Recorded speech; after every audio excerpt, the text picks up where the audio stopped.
Good morning, Dr. Bruce Strober and Brandon. Welcome to the Valder Beebe Show today. How are you? Well, thank you.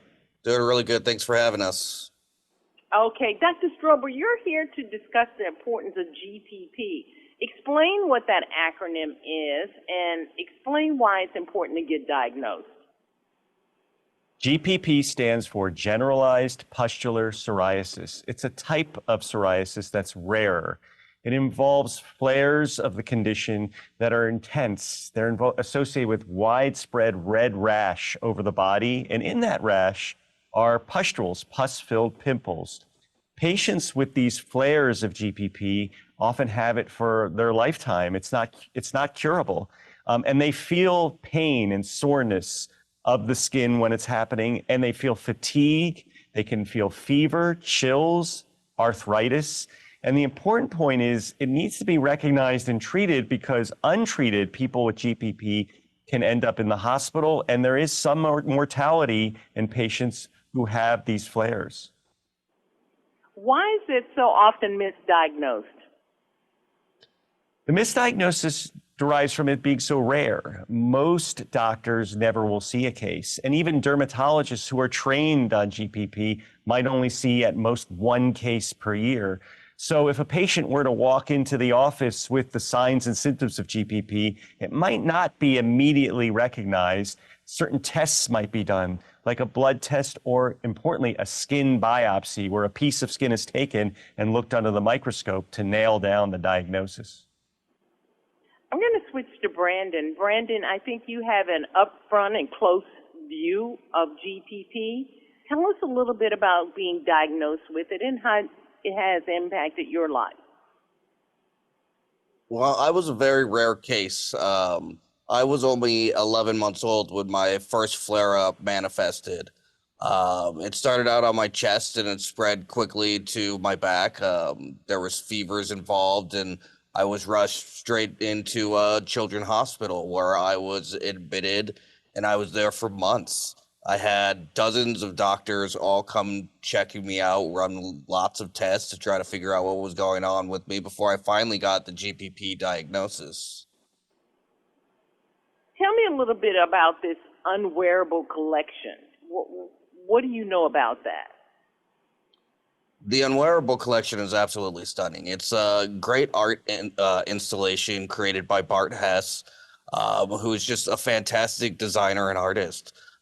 Each one of these statues, or fashion outfits, as you might call them, represents a different part of the patient's journey with GPP, and different ways of how they feel, starting with like how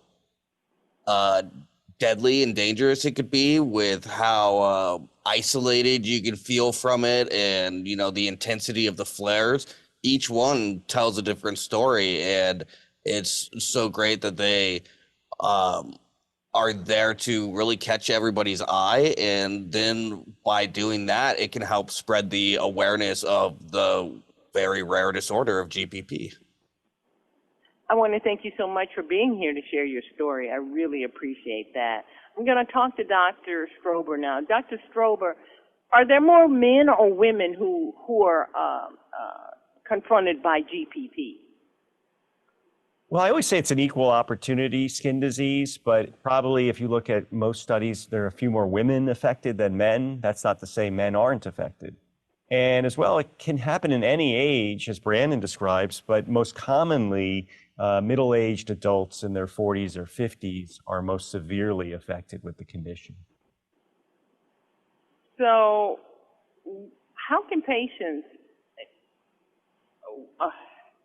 it's such a gripping thing. I've never heard of GPP, first of all, but how can patients work with their doctor to treat these symptoms? Do you work with your primary doctor, or do you go to a specialist? How does that work? I think the best thing for a patient to do is identify a dermatologist, a skin specialist, who is comfortable treating GPP and establishing a long-term relationship with that provider, because GPP isn't curable and it requires basically lifelong therapies to keep the flares away, keep the condition at bay, and therefore allow the patient to have a more or less normalized life out of the hospital. And finally, those who are listening and who may have GPP or confronted with that, or a caregiver of someone with GPP, what would you recommend for them? Well, I would recommend first going to a great website called gppandme.com.